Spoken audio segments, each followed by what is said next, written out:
Hello students, my name is Anam Fatima. आज हम पढ़ेंगे अपना लेक्चर नंबर 3 और इसका नाम है ओ हेनरी। इनका रियल नेम था विलियम सिडनी पोर्टर और इनकी डेट ऑफ बर्थ है 1862 और डेट ऑफ डेथ है इनकी 1910। इसके बाद हमें अपने लेक्चर में आउटलाइन नज़र आती है। आउटलाइन को हम छोड़ देते हैं। इंट्रोडक्शन हम देखते हैं कि विलियम सिडनी पोर्टर जो थे वो 11 सितंबर 1862 में ग्रीन्सबोरो नॉर्थ कैरोलिना में इनकी पैदाइश हुई थी और इनका फेमस पेन नेम था ओ हेनरी। ओ हेनरी के नाम से इन्होंने अपनी जितनी भी राइटिंग्स की मटेरियल थे वो इन्होंने पब्लिश करवाए। और जब ये 3 इयर्स के थे तो इनके पेरेंट्स भी इंतकाल कर चुके थे। 1882 में जो टेक्सास की तरफ मूव कर गए थे फॉर 2 इयर्स के लिए। इसके बाद ऑस्टिन में सेटल हो गए और एज अ कैशियर और एज अ बुक कीपर इन्होंने बैंक में जॉब की। इसके बाद ये मुजरिम ठहराए गए। गबन के चक्कर में $1150 जो थे उनके ऊपर जुर्माना हो गया था और ये फिर चले गए थे ओहियो प्रिजन फॉर 5 इयर्स के लिए। और वहाँ प्रिजन जाने के बाद इन्होंने कुछ पैसे कमाने का सोचा और अपने पेन नेम से इन्होंने अपनी चीज़ों को पब्लिश किया।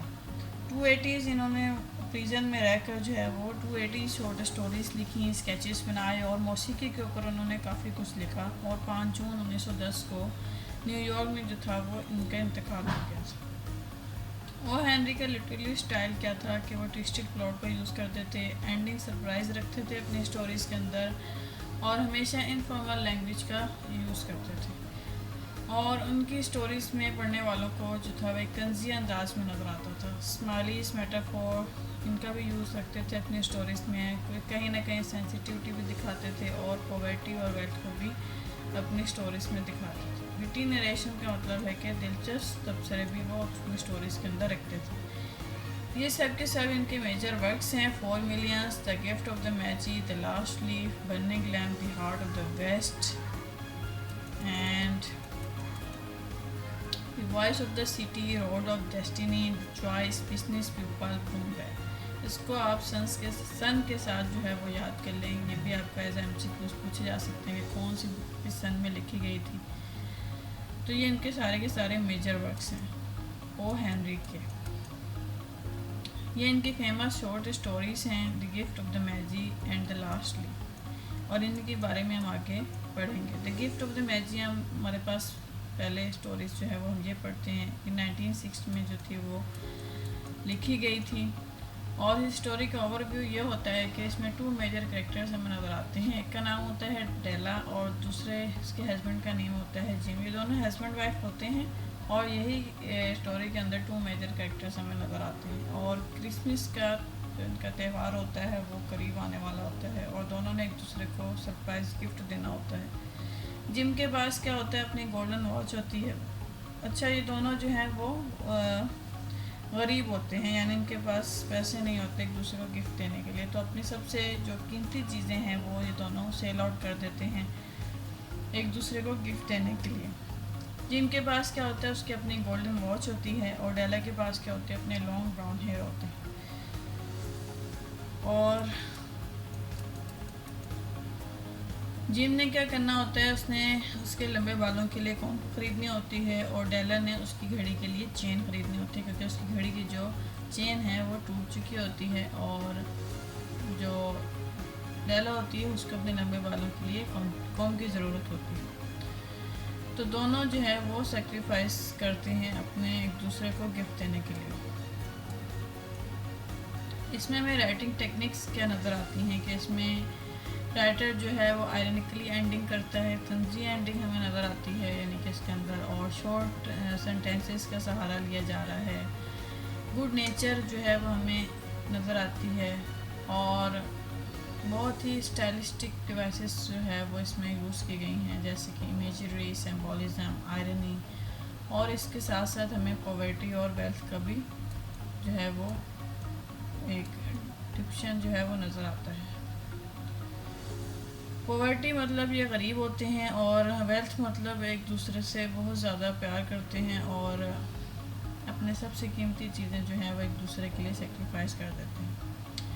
द गिफ्ट ऑफ द मैजी है एक बहुत ही स्किलफुल और कैप्टिवेटिंग प्लॉट के हामिल स्टोरी है और इसके अंदर जो है वो हमें ये नज़र आता है कि स्टार्ट में डेला के पास $1.87 होता है क्रिसमस के त्यौहार के दौरान, और वो अपने लंबे बाल बेच देती है क्योंकि उसके पास पैसे जो हैं वो शॉर्ट हो रहे होते हैं जिम को गिफ्ट देने के लिए। तो उसके पास एक अपना जो प्रॉब्लम का सलूशन है वो ये नज़र आता है कि वो अपने लंबे बाल जो है वो कटवा कर उससे कुछ पैसे ले लेगी और फिर मिलाकर उससे जिम के लिए जो है उसके वॉच की चेन जो है वो नहीं ले लेगी। अब इसमें हमें ये देखना होता है कि आगे जाकर जिम जो है वो उसकी इस एक्शन से या तो खुश होता है या फिर उससे लड़ाई करेगा।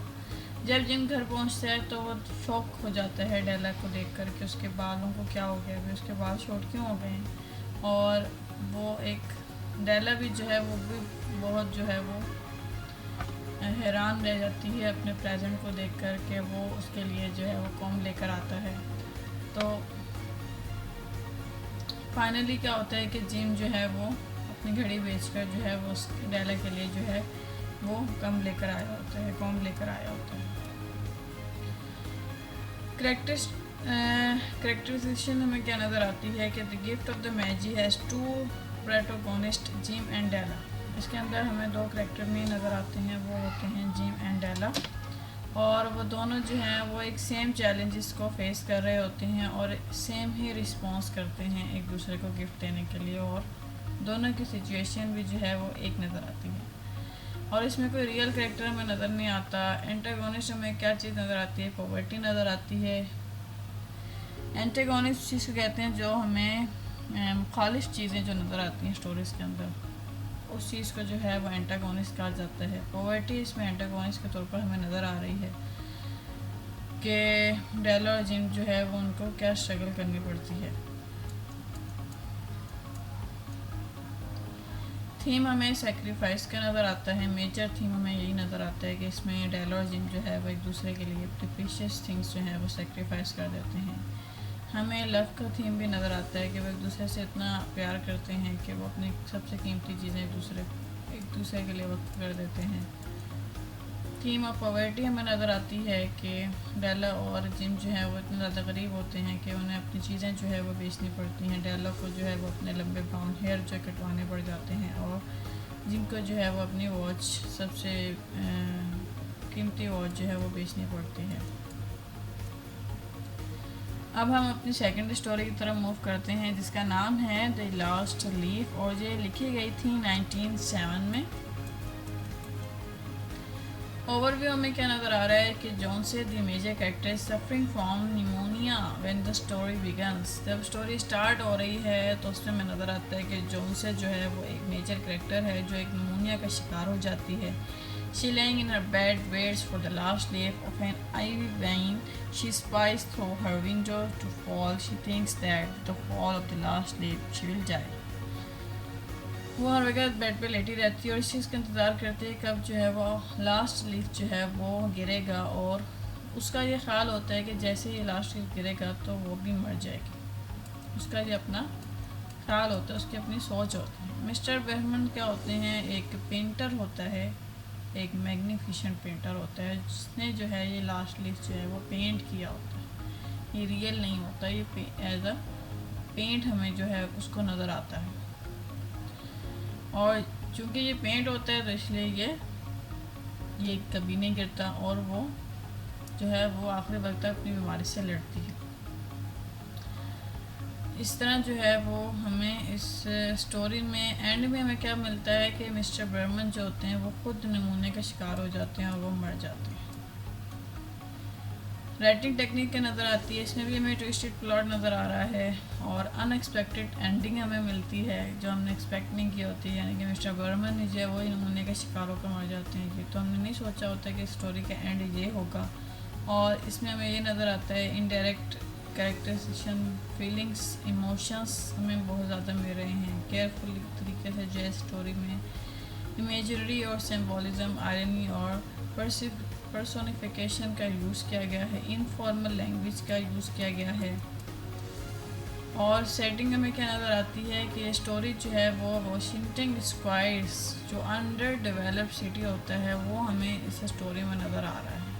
वो कैसे नज़र आ रहा है कि ये अच्छा, इस स्टोरी में जो टाइम पीरियड है वो मई से नवंबर तक का नज़र आ रहा है, मई से नवंबर तक का, और इस स्टोरी में जो है हमें एक blank side of the brick house नज़र आती है। स्टोरी में जो हमें जो वॉल नज़र आ रही है वो एक उसकी ब्रिक हाउस की जो है वो ब्लैंक साइड हमें इसमें नज़र आ रही है, और सराउंडिंग में जो हमें उसके यही नज़र आ रहा है। कोल्ड रेन परसिस्टेंट हमें नज़र आ रही है इसके अंदर। Melodramatic and pictures setting of the story connect to all the negative status of John से फीलिंग लाइफ एंड डेथ। यानी कि जॉन से जो फील कर रहा होता है ज़िंदगी और मौत के दरमियान, वो जो फेस कर रहा होता है, वो हमें इस चीज़ के अंदर, इस स्टोरी के अंदर हमें नज़र आता है। जॉन से जो होता है वो एक निमोनिया का शिकार लड़की होती है, औरत होती है। The last leaf has a well-knitted plot. It is the initial situation. Johnsy and Sue Johnsey's friend are living together in a flat. ये दोनों फ्रेंड होते हैं और एक दूसरे के साथ जो है वो फ्लैट में रह रहे होते हैं। नवंबर में जो जॉन्सी है वो निमोनिया का शिकार हो जाती है, और यही स्टोरी की सबसे मेन प्रॉब्लम है कि वह निमोनिया का शिकार क्यों हुई भाई। जॉन्सी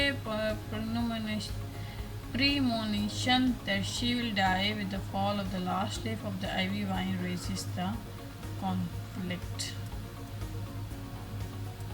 जॉन्सी का ख्याल होता है कि जब तक ये आखिरी लास्ट लीफ है ट्री के अंदर लगा हुआ, तब तक ये जो है वो अपनी बीमारी से लड़ेगी, और अगर ये भी गिर गया तो ये मर जाएगी। तो वो मिस्टर ब्रमन को बुलाकर जो है वो एज पेंट करवा लेता है ट्री के ऊपर, जो बिल्कुल ही एक मैग्निफिसेंट पेंटर होता है, और ऐसे ही लग रहा होता है जैसे ये रियल में लीफ है।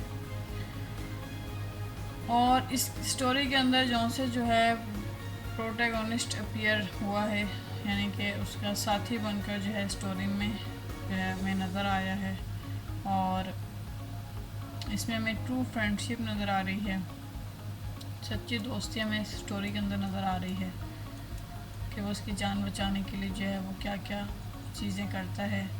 और मिस्टर बर्मन जो है वो एक पैथेटिक एंड डिसएग्रीबल पर्सन होते हैं। फाइनली क्या होता है कि वो खुद जो है वो निमोनिया का शिकार हो जाते हैं और अपनी लाइफ जो है वो सेक्रीफाइस कर देते हैं जॉन्सी की लाइफ को बचाने के लिए। He plays the part of priest and makes a special appearance in the end to show the sacrificial masterpiece. ठीक है जी, एंडिंग स्टोरी में जो है वो एक सेक्रीफिशियल मास्टरपीस बनकर हमें नज़र आए हैं। Mister pneumonia the personification of disease acts as antagonist in the story. Story के अंदर हमें एंटागोनिस्ट के तौर पर जो है वो निमोनिया बीमारी नज़र आ रही है, और इस स्टोरी के अंदर कोई भी एंटागोनिस्ट हमें नज़र नहीं आता। थीम्स हमें क्या नज़र आती हैं? सेल्फलेस सेक्रीफाइस हमें नज़र आती है। ठीक है, मिस्टर बर्मन जो है वो अपनी लाइफ को रिस्क कर देते हैं, किसके लिए? जॉन्से के लिए। और हमें इसमें अंदर थीम नज़र आती है फ्रेंडशिप की, theme of optimism and will power नज़र आती है स्टोरी के अंदर, बीमारी से लड़ने के लिए विल पावर में नज़र, theme of disease and death इस स्टोरी के अंदर हमें नज़र आती है। अल्लाह हाफिज़।